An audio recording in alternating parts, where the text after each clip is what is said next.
Hi guys, welcome back to another timeless reading. So, how do I guard my energy?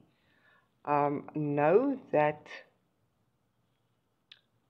abundance and manifestation, they go very much hand in hand, and negative emotions tend to block it. Therefore, focus on what you want to accomplish and not what you don't want to accomplish. Another way to guard your energy is to connect with your higher self.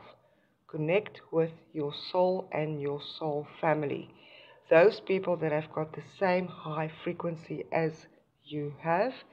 And then here's another card related to manifestation.